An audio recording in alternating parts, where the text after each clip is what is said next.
Hello, my name is Chris Sprowls, and I have the honor of being the Speaker of the Florida House of Representatives.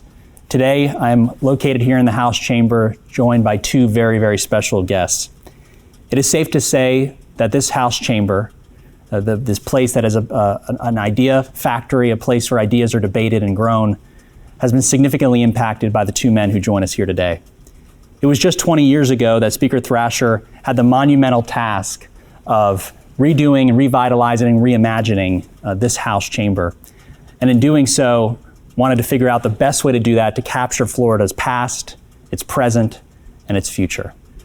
I'm pleased to be joined by Speaker Thrasher, who's just in his last few weeks as president, as well as Florida State University, to talk about that as we sit here in the House chamber as a backdrop for this conversation, as well as Christopher Still, who in addition to being a world famous artist in the Florida Artist Hall of Fame, also happens to be one of my constituents in Tarpon Springs in Pinellas County, to talk about the amazing work that they did here in this House chamber. And I can tell you that those of you who've seen it, you've served here, you've visited here, you will know that because of these two gentlemen, this House chamber is a place that is timeless, it's beautiful, and it is long lasting. Gentlemen, it's great to be with you both. Thank you for being here. Good to be here, Mr. Speaker. Thank you. Absolutely. So about 20 years ago, Speaker Thrasher, President Thrasher, you were kind of here to preside over, of course, your time as Speaker, but also ended up, doing the renovations of this particular chamber, which is the backdrop for our conversation.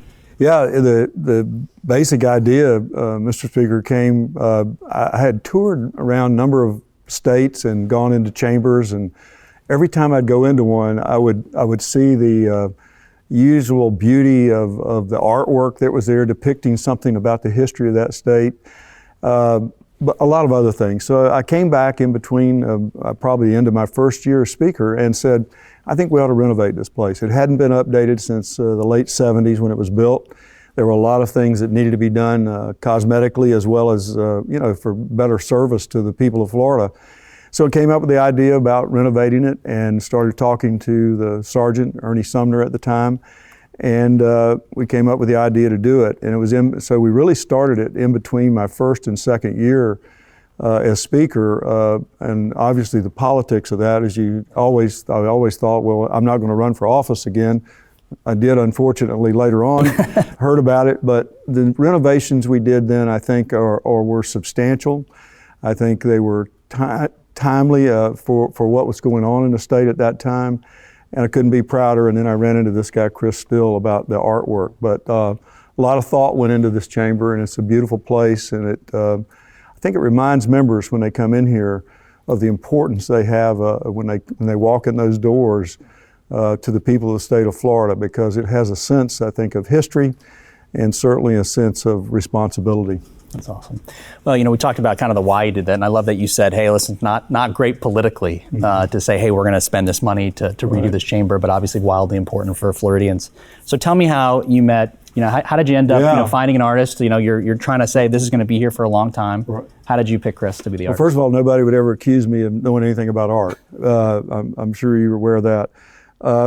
So I went to Catherine Harris, who was the Secretary of State at the time, thinking that under her they have a lot of functions related to art in the state of Florida, and I asked her for some ideas from different artists around that might depict this history of this great, incredible state. And she sent me a series of slides of work that different artists had done, without their names, without anything about them really in the background. And I looked through them, and the one I picked out was Chris Still, from work he had previously done. And I called him the next day. And I gave him kind of my concept of what I was interested in doing.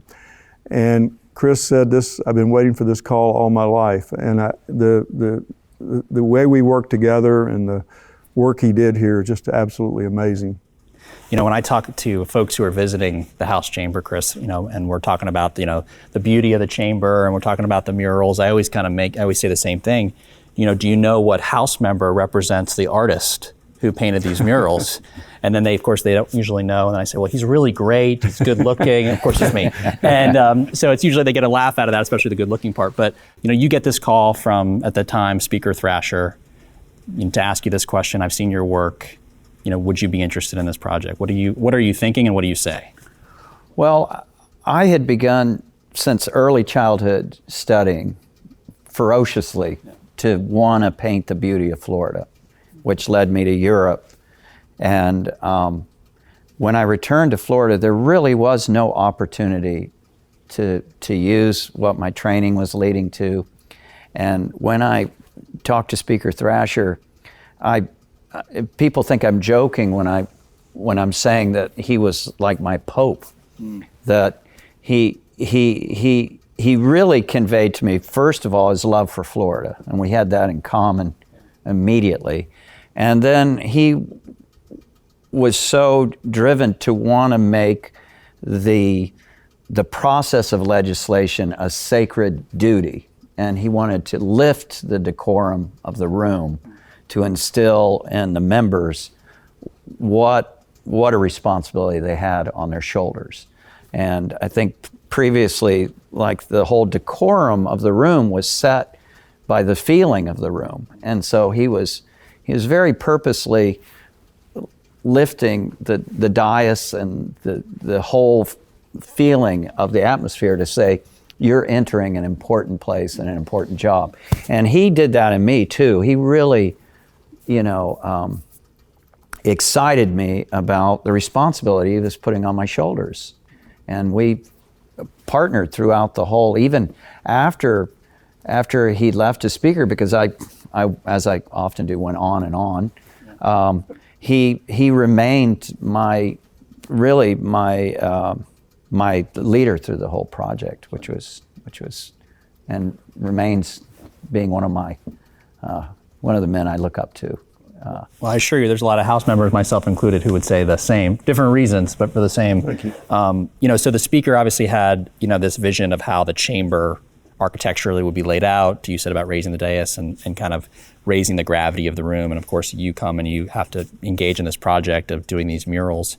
It's interesting that you said, though, from his vision of wanting to lift kind of the grandeur of the room, you have the murals, and whether it is the young woman who is saying the Pledge of Allegiance, she's got her hand over her heart, but she's not looking at the flag in the mural, she's looking at the flag that is actually physically located, in the chamber. So you have this interaction between the murals and the room. So tell me, how did you approach that? And is that something you discovered along the way that you wanted to do? Well, I think it was interesting that Speaker Thrasher had also been to Europe, and he was also going around to different Capitol buildings. And for me, historically, as an artist, what he was describing was almost the effect that stained glass windows had in cathedrals in Europe, that you had people coming in believing but not necessarily knowing what the story was. And so stained glass windows were portraying scriptures to the people who were attending.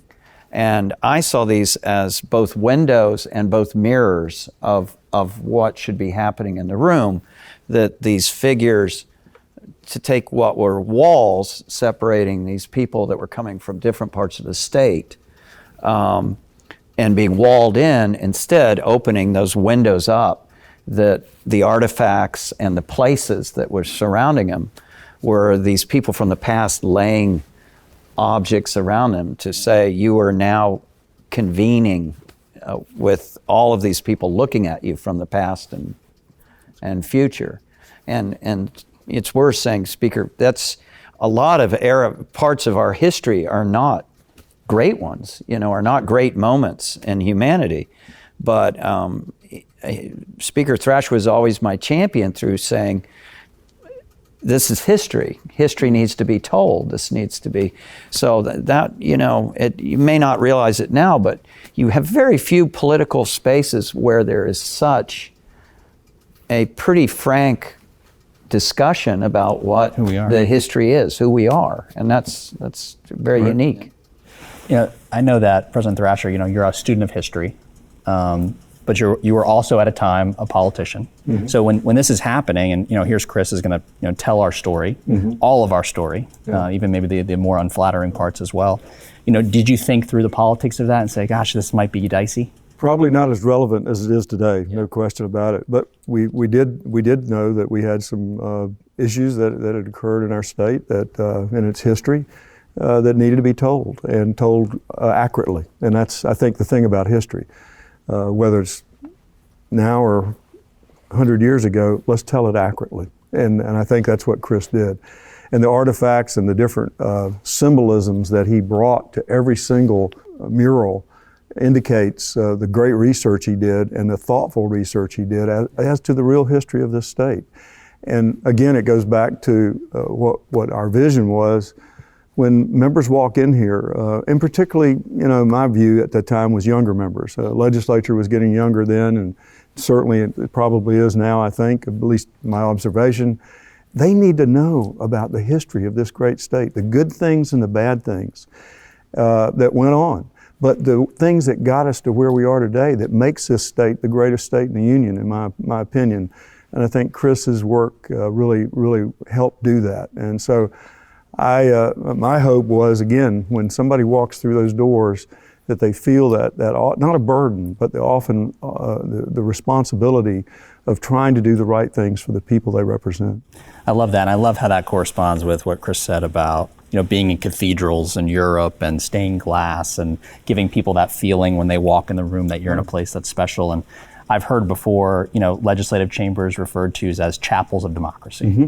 Is that something that you thought about? It was. It's a higher calling. To be a state representative, I never will forget my first day of walking in here.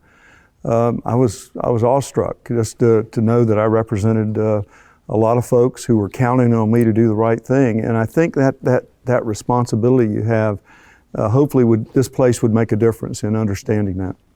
When you go to, whether it's in Europe or other places, great cathedrals, and a lot of times, I think you mentioned, how they outline scripture through art. And sometimes you'll see, an Old Testament will be interacting with something maybe on the other side of the building from the New Testament. Right. As you look around this chamber, not only did you create murals that interacted with the room, like we talked about before, but you created murals that interacted with one another. And whether it's the reflection in the coffee pot or the manatee's eye. So can you tell us a little bit about your thought process there and what that was like? Well, it's interesting for me, having worked on it, and I'm sure Speaker Thrasher, because he was experiencing it at the time, for us, all of these items, which there's hundreds of Floridians, when I get a little uncomfortable saying I researched, I met a lot of smart people who researched, who shared their stories with me. And so there's hundreds of artifacts that stories were shared with me, but those stories were shared with me by living Floridians. So as much as all of this is a story of the past, for me, this really brought a voice. If the representatives can imagine that there are literally 1,000 different Floridians who had something to say, are all laying this item on the edge of their windowsill to say, this is what we think you should know. And so at the time, people were afraid about the content of whether a historical incident was going to be controversial or was going to upset people. And the reason that did not happen was because everybody was asked.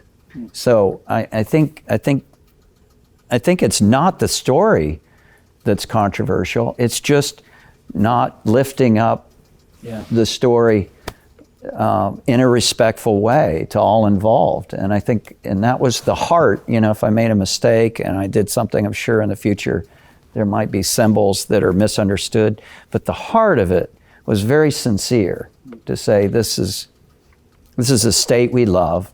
Everyone from the past, future, and present is hoping and praying that you will make the right decisions for the future of Florida. And they all had something to contribute that was part of Florida's history. Yes, everyone from the explorer to the native to the poor man to the slave to the rich to the tourist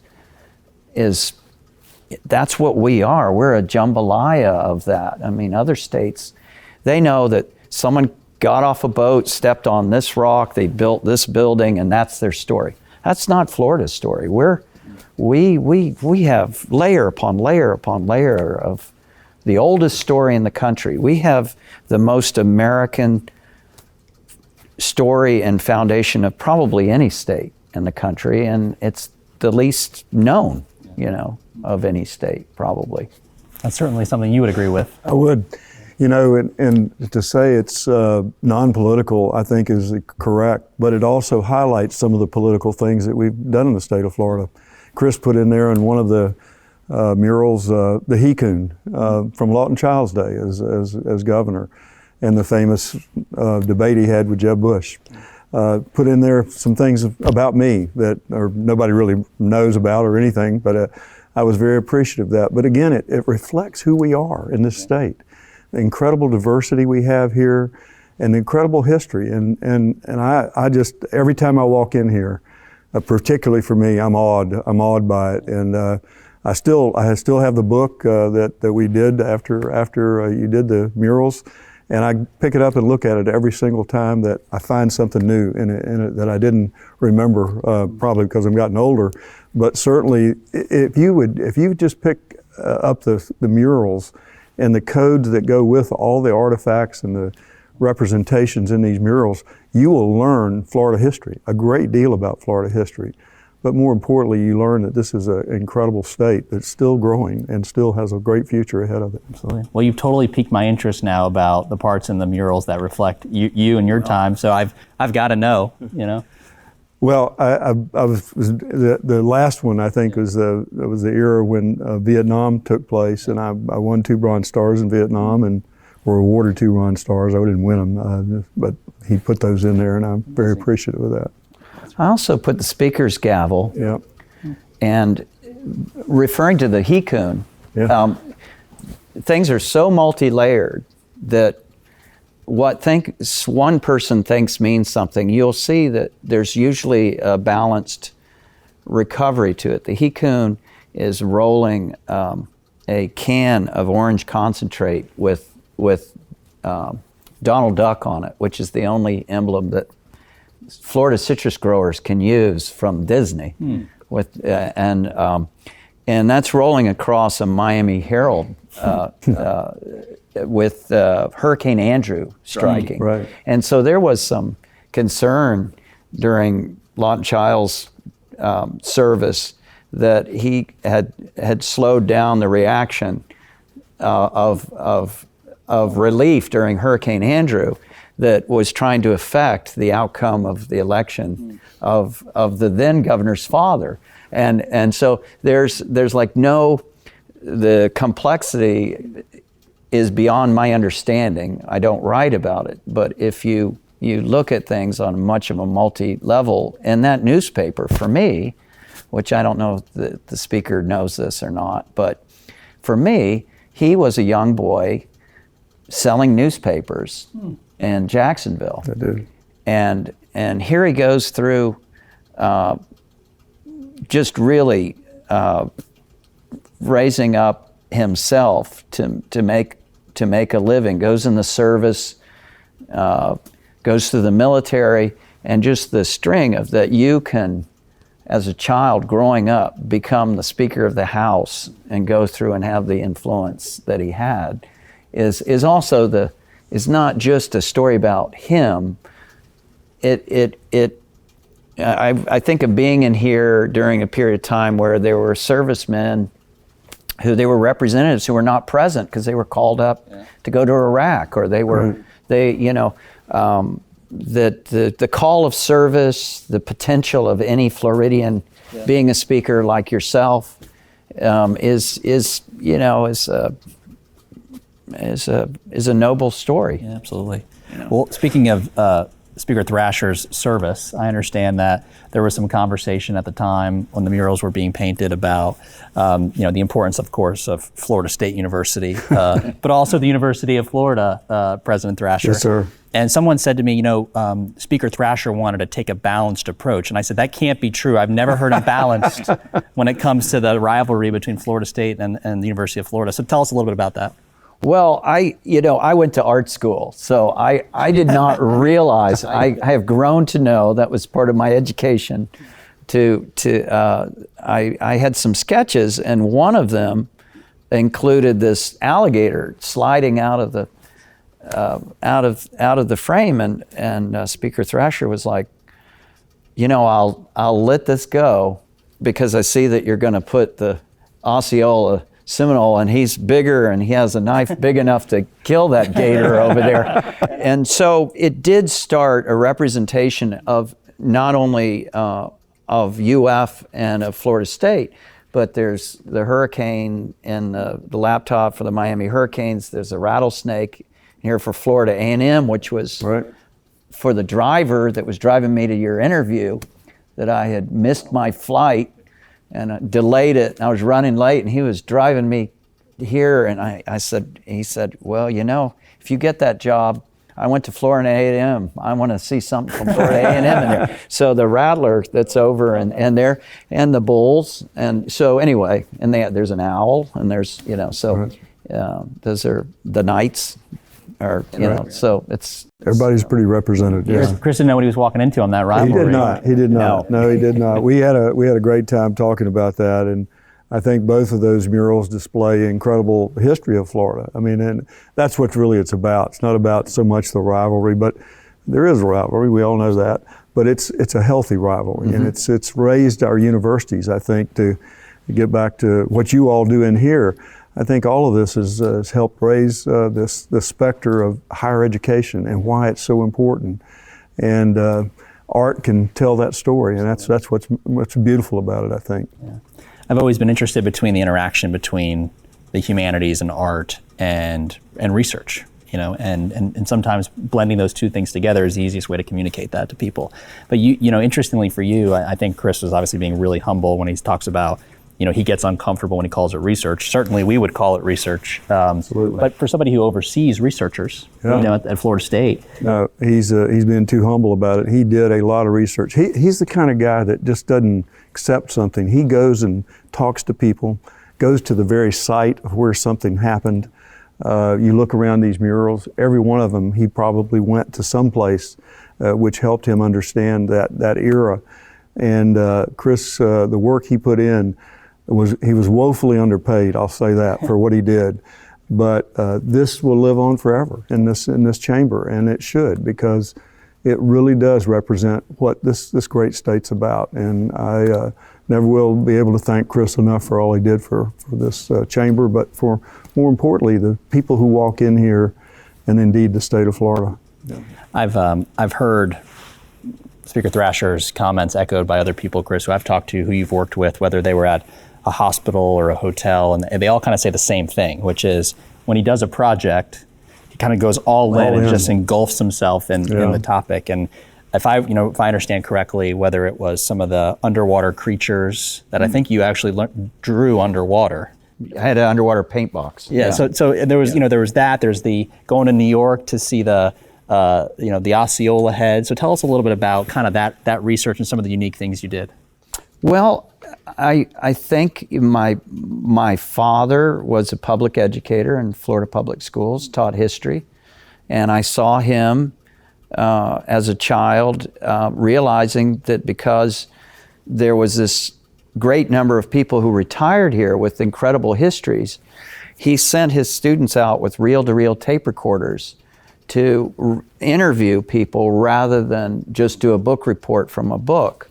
And so I heard those reel-to-reel recordings, everything from people who had missed going with Custer to Little Bighorn to landing, in Normandy to all different kinds of things.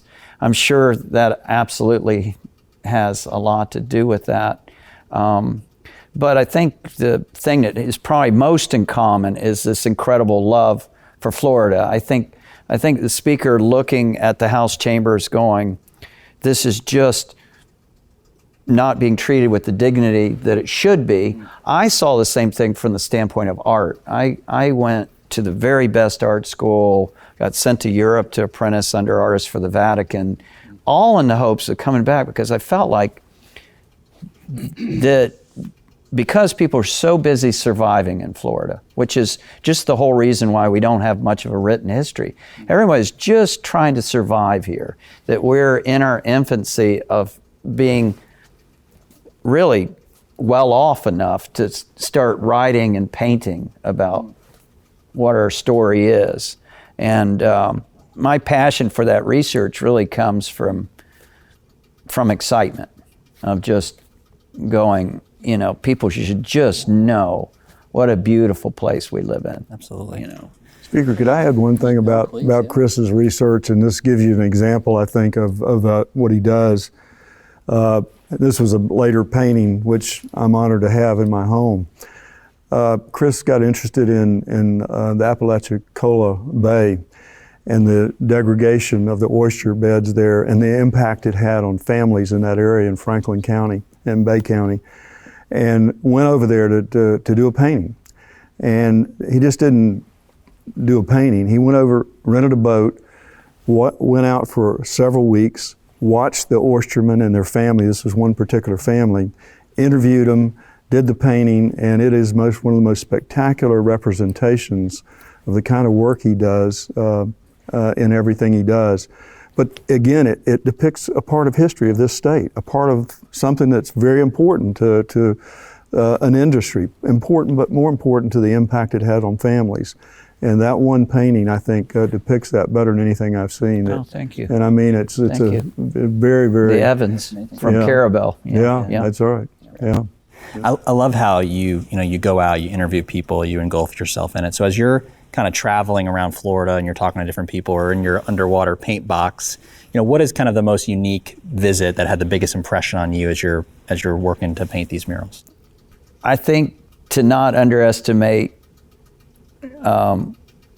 maybe how childlike I am inside. We would go on a trip to North Carolina in the summer, and then on our way back. In the old days, you didn't go to like an amusement park or something over and over again. Maybe as a kid you went once and that was it. So we were driving by Homosassa Springs, and I went in the fish box and saw underneath. So right from the beginning, I had asked the Speaker, and the Speaker asked the Governor and the Secretary of State to give me access to all Florida parks and archives to let me go. So right from the beginning, I had always wanted to swim in that spring with the manatees. So with my underwater paint box, I was painting the manatees there. And this manatee, while I was sitting there, I'd been on the busy highway, I'd been trying to get there, and here I was on the bottom of the spring, and this manatee comes, and you're not supposed to touch them. So it's coming up, and it grabs me and just pulls me against it and swims me around in circles in the spring with his eye looking right in me, as we're going around. And I thought, God, here's this, and then I get out of the spring and I'm back on the highway, and I'm thinking, gosh, this marvelous, miraculous place we live in, how are we treating it, And so there's an eye in the eye of the manatee back here. If you look under a magnifying glass, you can see is reflected the house chambers on the surface of the eye of the manatee. And that was a, just as an experience, that was very memorable. I love how the driver who was bringing you to the meeting with President Thrasher got Florida A&M in the painting. The manatee grabs you, ends up in the painting. So it's kind of like that. Yeah. And the raccoon, quite honestly, I was going over to see the Endeavour space launch, and they were taking me over to let me go up and see the rocket up close, and this just big raccoon came running across the road, and I was like, oh my gosh, I should put a raccoon in there. So I have a taxidermist that's always loaned stuff to me named Bo Reed, and I went into Bo. I said, you don't happen to have a raccoon, do you? And he goes, oh yeah, he's this giant raccoon. So he goes, in fact, I used to loan this to Lawton Childs, and he used to travel around with it. I was like, well, that's it. That's it, yeah. And so I went to Speaker Thrasher, and there was all the controversy of that whole era. and the tobacco arguments are going on, and all this. And I was like, Speaker Thrasher, I need to let you know I'm going to include a raccoon in the painting. And he goes, well, history's history. That's what you got to do. I liked it all right. I'm not sure Jeb liked it that much. I'll bet. So you make this decision, Chris is doing all this, he's having these conversations with you about Florida State, Florida, about the raccoon. What's kind of the funnest part for you that you look back on and say that was super neat? Just, the original meeting we had, going down to his studio and actually seeing him in his studio working, and then going out to some of the sites that he painted from.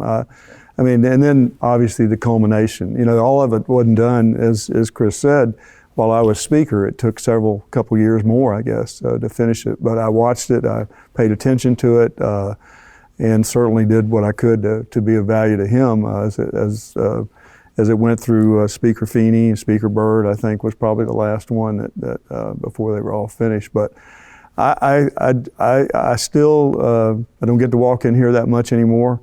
But when I do come in here, I still get the feeling of this is an important place. That important work is being done, and largely because of the work he did. That's great.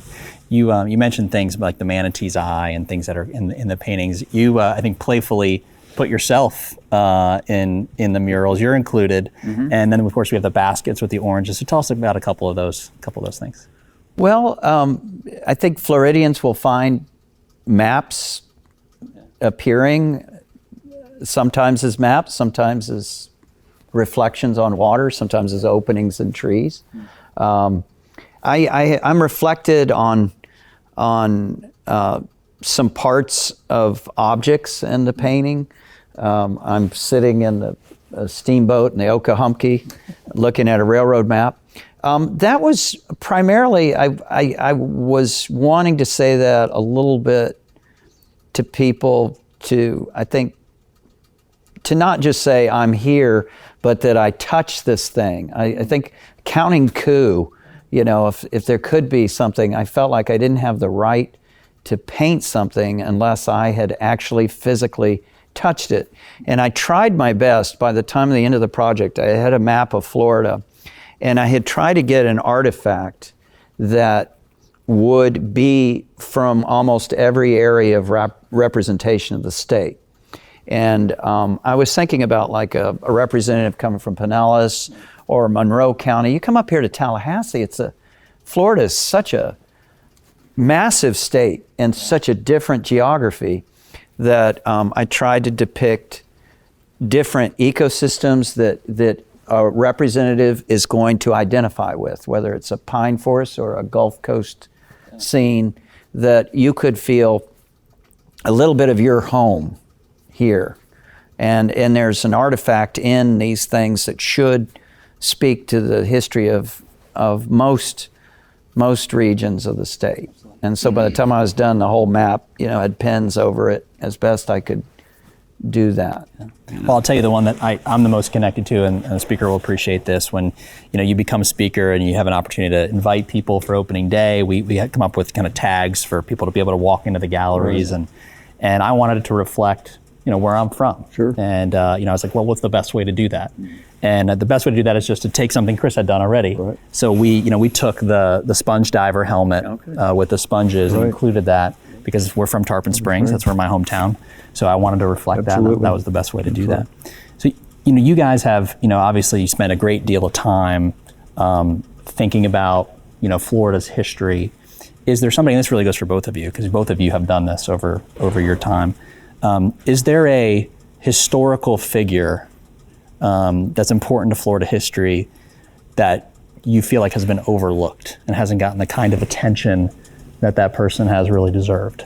I'll let the historian answer that first. I'd be interested to hear. Well, I think it's always in the American story that the victor, the person who's privileged enough to have time to write about themselves, is able to write about themselves. The fact that I'm privileged enough to have someone concerned about me, to have you ask me questions. I'm coming from a very privileged situation. So my hero in this is a little bit of the spirit that's reflected in this, and that is the totally unnamed Floridian, the total unnamed person who's working on the 7 Mile Bridge that got drowned, building this bridge to Key West, that we just drive over to Key West for lobster season or whatever. We're just driving on. We're just like totally unaware. And that road has got the oyster shell that's coming from the midden piles of thousands of years of people that didn't even have a written history. You know, and I don't mean to say that to dodge anything. No, yeah, that's but I mean you know, it's almost like nature itself, and the Floridian who's lived here, nameless in their contribution, is kind of the spirit. You know, I quite often, and when the speaker would visit the studio or something, I'd always have Aaron Copland's Fanfare for the Common Man playing, you know, and it would just be so, and it was really powerful to be finishing them one at a time, and then I would come up and we'd unveil one and almost be able to just focus on that one thing as they slowly filled in was a you know, but I don't know. Well, I think similar. To me, it's history. Again, I think you've grappled with it in the legislature even today, how to depict accurately the history of this great state. And my goal simply, and I'm not an artist, but was to do it through art and allow the members in here to understand the good things and the bad things that went on in this state, which are still going on, and which we're still trying to grapple with. But understanding history, to me, is just critical to what you do today as you deal with incredibly important policy issues. And I think having an understanding of that kind of history of this great state makes a difference in how you view the world and how you view some of the policy decisions that you all grapple with. Chris talks about the environment, and you see it in just about every one of these. You've been a champion of that, and I think everybody has to understand this is a fragile state. It's a very fragile state, and we all have an obligation, I think, to make sure that we do our best to make sure that it's protected for future generations.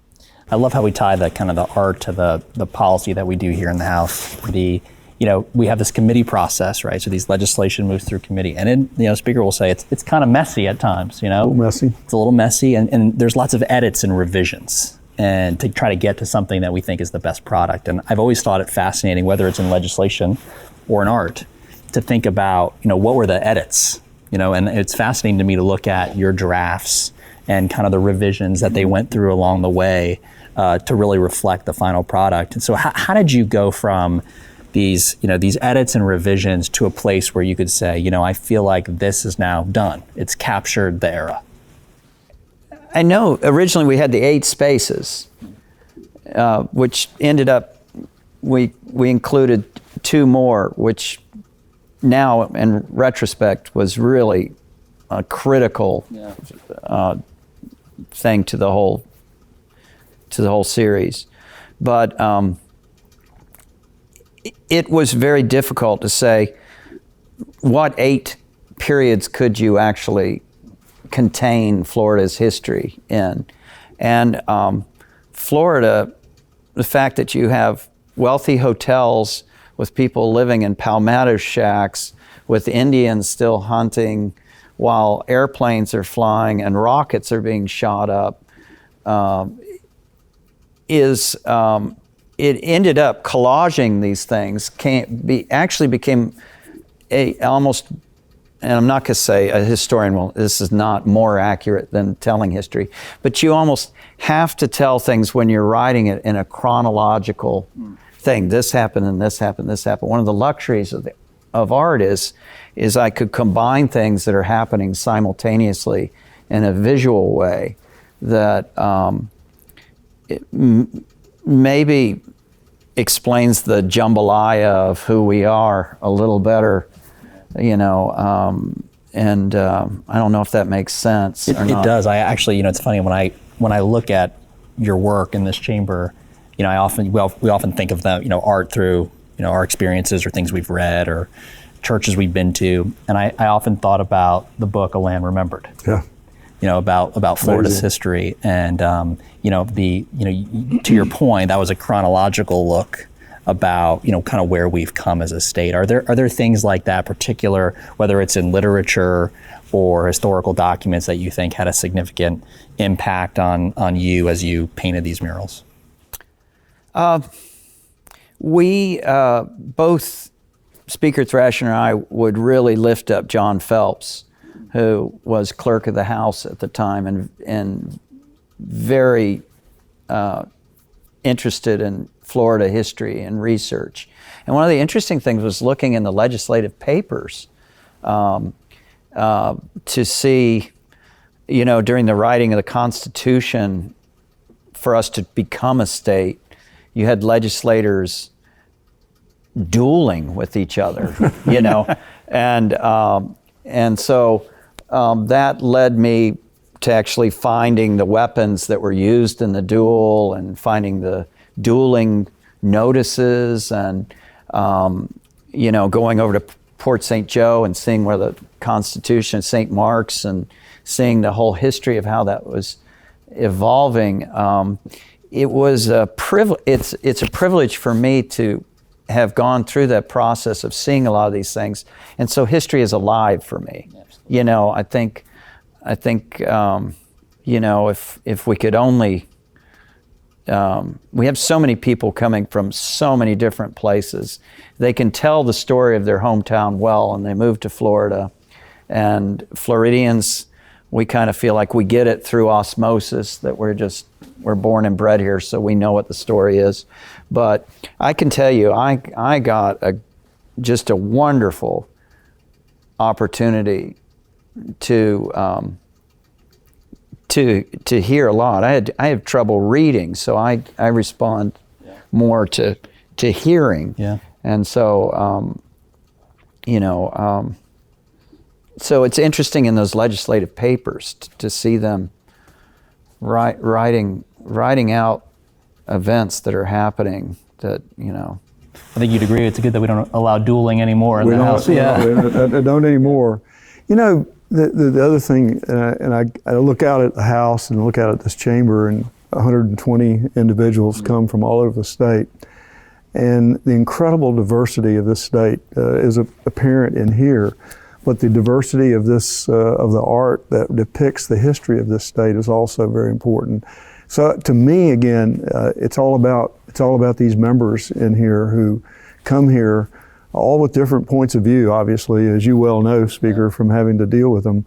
But it gives you some sense, though, again, of the responsibility and the importance of what they do. And to me, that's what Chris has done in his work. It's he's made every individual who can ever sit in this chamber understand that this is really an important place and an important work goes on here. Absolutely. I think, as you know, you talk about the members and the diversity, both, you know, in our membership and geographically of where they represent the state. But I think it's interesting for members, and I'm sure you have this vision. You know, obviously, it's important for us to know about our past. Yeah. Right? Otherwise, it's hard for us to understand our present or to think about the future. As members, you know, we often live in the present. Yeah. You know, political environments are so engulfed in the present, so it's important to look at the past. But what's always been interesting to me about the work in here is, you know, you have the young boy who's pointing to the future. Mm-hmm. So it's both the past, it's our present, and then it's, you know, it's kind of hopeful of our future. And one of the things we talk about here a lot is not losing sight of the horizon, not losing sight of the fact that we could do something today, you know, that has a positive impact on Florida for, you know, 20 or 30 or 40 years. As you think about this, kind of looking back now over our last 20 years, mm-hmm. have either of you thought about if there was another mural to capture, you know, really the last 20 years of Florida's history, you know, what would be in it? To me, probably I would have a schoolhouse education, maybe even a maybe even Westcott at Florida State University. I know that. But seriously, a schoolhouse. Yeah. I think education is so important in the history of this state, and now we've come so far. I think, but with further to go. But again, depicting something that depicts the future, and that's to me is education, whether it's K through 12.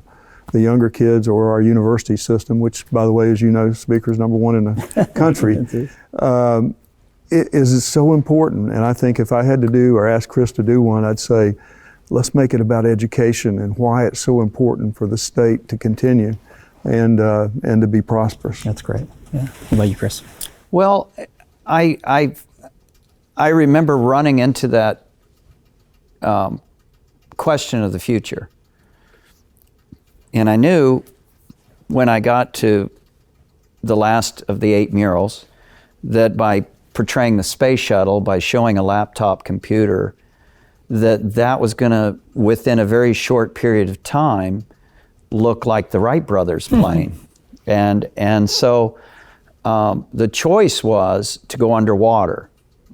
And talking about diversity, I thought about it a lot. In a coral reef, the creatures, the thousands of creatures that live in a coral reef, don't question why the other creatures are so different. They rely on each other being different. A symbiotic relationship between algae and coral and fish and something cracking something open and something waiting to eat it when it's cracked open is... but what they all have in common is they need clarity of water and light in order to survive together as a colony. And the House of Representatives, to me, is a giant coral reef. It's like a structure of very diverse people coming from very diverse areas clustering together. And by going underwater, I thought it would drive home between the springs and the coral reef that, one, we're so reliant on the preservation of our coastline for tourism, for economy, for the fish, for the food, for our health, and then the springs and the aquifers for our drinking water, that we ourselves, like a coral reef, are relying on the clarity of water for our own survival, And so I was hoping, and I can remember when finishing those, saying, I'm imagining that all of this may change as you go around the room above water, but the one thing that's got to remain consistent up and into the future is these murals. And if these murals become dated, then we've got a problem. Then Houston, we've got a problem. So I should have used that in my speech to the members. That's great. And as you know, we've spent a lot to really try to champion those 2 back murals. How do we keep our water clean and the importance that has to Florida and to her economy. As you guys look back now, we're 20 years later. And this is always a tough question. Is there something that you would have done different artistically looking back now, 20 years later? One of the nicest parts of getting over, there's 2 things that I wanted when you were talking about editing. Yeah. Is that I wanted to tell children who are wanting to be artists, is they think that because stuff looks very realistic that I got it right from the beginning. And the more you stick to what you think you should do from the beginning, the more primitive your art will look. Actually, the more you're able to keep changing and revising things makes it more realistic. Yeah. And it's interesting, that's true of art, and I think it's true of other things. One of the nice things is that I was given the opportunity, the moral support, the leadership that really inspired me to really go beyond. I think at the beginning, the idea of this project was just not as complex as it became. We both were going to do something, but it just kept taking it to a new level. And I think really one of the greatest parts for me, just from all my work, is to come in here and I know I really tried my hardest. I didn't, it was an opportunity like no other opportunity to be, in Florida's, one of Florida's great cathedrals, to be in the place that's representing, Florida, to have my art here. It was, I wish I would have had time to do the speaker's portrait. That's probably the only art I could have added to that. But I take so long doing those things that, that I told him, I said, Speaker, I can't. I'm doing this coral reef.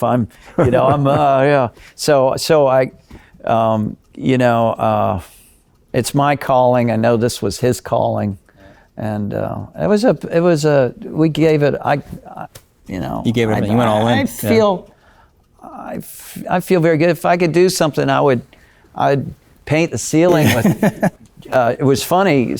Speaker Byrd was here, and they were asking me, "What would you do next?" And I said, "Well, I would paint birds all over the ceiling." And they thought I was making some kind of like tongue-in-cheek thing about Speaker Byrd, but actually, I just see this as being a giant sky with blue herons and cranes flying over the top of the ceiling, but.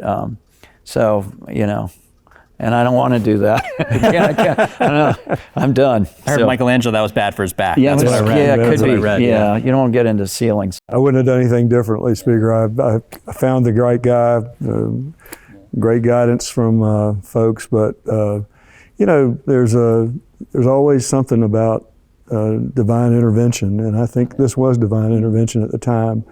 The right place, the right person, and I think it's made a difference here. And so for me, I'm blessed to have gotten to know Chris still, and the incredible work he's done, not only in here, but throughout the state of Florida. And I think this will, as I said earlier, I think this will live a long time and be impressionable for the people who do the good work in this body.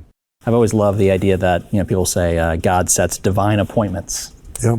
And that are going to matter. Absolutely. For us, for our history, and I certainly think this was one of those. Yep. At the time, you had obviously been in the legislature for an extended period of time, right? Well, I'd been here 7 years, so I was finishing my last year as speaker. Okay. So our group was the first group for to term limits. Yeah. So you're here for a better part of a decade, but of course you had a long career before that. You'd been to war, so you had a sense of our history. At the time when you made this decision, you made this call to Chris, you're going to capture Florida's history in the House chamber. Did you have an appreciation of the gravity of that decision and how it was going to impact this House for a long time? Probably not, and I hope it has. But I'm sure we didn't. As Chris said, we got caught up in the moment. A lot of it, as it got bigger and bigger, and we decided to do more and more. It was just a thrill to be involved in it during that time. But to know now that people are appreciating what he did and what it means to this state and this chamber, to me is I'll appreciate that for a long time. What would you tell, given a this is a good idea, by the way, given a speech to kind of new members, these freshmen who they come in, they just won their election, there's communities that are represented around this room have sent them here. What would you tell them about the room that they've maybe just walked into, and what would you tell them about their time here? Well, I'd tell them that what you got elected to do is bigger than yourself, and you come here and it ought to be bigger than yourself. It ought to be about what you can do for the state of Florida, what you can do for the kids who are going to school, what you can do for this environment, things that you've talked about. But those are important things. They've got to I think understand that being in here is bigger than themselves. It's not about the next election. It's not about whatever their future may be, but it's about that time in this history of this state and what can you do to make it better. Yeah, that's great. That's great. Because I think same to you, as if you're talking to visitors or members, and maybe the answer is different depending on who it is, who've come through this door and they've never been in here before. What is it that you'd want them to experience? Well, I saying it's bigger than any of us is so understated. I'm not looking for the day that I vaporize from this, but the fact that the process has begun for people to tell stories and be telling stories. is a wonderful one. And I think the idea of the artist, is this guy out in the field by himself. He's a little nutty. He's got his own ideas. He can't be disturbed. He's in the room and all this kind of stuff. That is not what this is. I mean, I have to be in the room non-disturbed to make it. But this is made, there would be a book this thick of people who shared things with us. And the one thing that I would say to, as having traveled around Florida so much, is coming into this room, is don't forget where you're from once you get here. It's a whole different, you got a whole different complex system that I've observed from the outside going on inside here. But you have great armor by just loving Florida. That commonality. I know that Speaker Thrasher was well known throughout the state, and I traveled throughout the state. And I knew the one thing, whether people disagreed with his politics, were following what he was doing, the one thing they could always say is, well, we can tell he loves Florida, and I think that was, I think it's a good, and people can tell that you love your home, where you're from, and that they have a voice here, and it's crazy complex. We don't want to go back to the days where one town goes over and kills the other town to get their water. Sure. Figuring things out and compromising and doing, that's exactly what's supposed to happen here, So all of these images are just, you can demonize some of the individuals in history.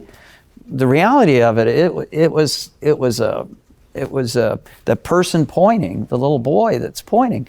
You start at the first mural, and it's the Native American pointing at the Spaniard coming to Florida, who the Native American has no idea how things are going to change. It ends with the young Cuban Spanish boy pointing off the future, not knowing how technology is going to change his life as a child. So it keeps passing from person to person, from woman to child, from race to creed, that everybody's taking their shot at the future and figuring out how to navigate that. So it's, you'll see pointing, basket, handing things to each other and ending up at the coral reef, So, thinking about that artistically, the pointing, I love the pointing in the pictures and what that leads to next, or what it could lead to next. So if this was 20 years ago, for you as an artist at this kind of point in your career, how has working on this project in the chamber, impacted both your legacy as an artist, but also the things you've wanted to do moving forward? Well, there was a decision when we were here that we were going to spend a year on this project. Couldn't possibly, what was a great budget for Florida was not a great budget. And there was a decision between the two of us of working together that we wanted to really dedicate something to this. And gosh, I come in here and think, what a mistake, how it speaks to, if you're a legislator coming in here going, gosh, is it worth it for me to be giving my all when maybe people don't know that? Well, yes, it is. Yes, it is. It turns out really well for you to try your best. It does. Yeah. And that ended up furthering my career in great ways. This will be, probably the most important thing, that I do as an artist, Absolutely. So we often talk about that as members. If you look at your service on one day, or one day of session, or one bill, you'll probably be discouraged and frustrated. But if you try your hardest and be collaborative and do the research and work hard, your service, the collective nature of your service, will give you a great source of pride, for the rest of your life. President Thrasher, you've had, probably one of the most interesting careers, I think, of certainly Florida figures that I know. Having both your service in the war, getting involved in politics, now, leading Florida State University. How is this project, which is very unique, right? It's not a bill, it's not a dedication of a building. How has this impacted your kind of legacy? Well, I don't know about legacy. I don't, not worried about that as much, but I think it's impacted this chamber, and for the right reasons that and I just want to say, Mr. Speaker, thank you for highlighting Chris Still and his great work that he's done today and through this interview. And I think it's important for people to understand the greatness that he brings to this project. And I think for the time, it's going to be timeless, in my opinion.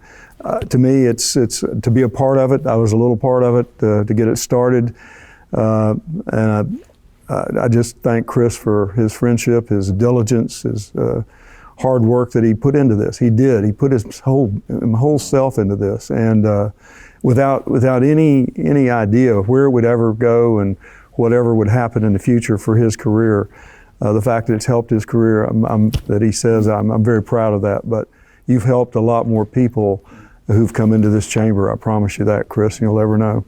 Well, I think he said you were his pope, which is a pretty big compliment, I think, for an artist. Yeah. Well, and back to the artist in the field by himself, that's just so underplayed.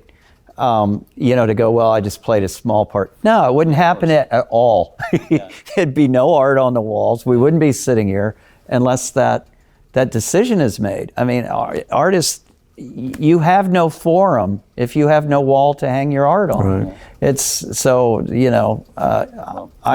thing I would say about you both is you're both extremely talented, have had a significant impact on the state, and are very, very humble, both of you, which is a special combination. And this has been a great opportunity for me. As a student of history, as somebody who grew up in this state in Tarpon Springs, as somebody who has served in this chamber and has thought about the past, the present, and the future of our state. It's great to sit down with both of you. Certainly, thank you for doing the interview, but more importantly, thank you for this. Thank you. You're two amazing gentlemen, and I appreciate you both very much. Thank you very much. Yeah, thanks for being with us. Yes, sir. Thank you. Yes, sir.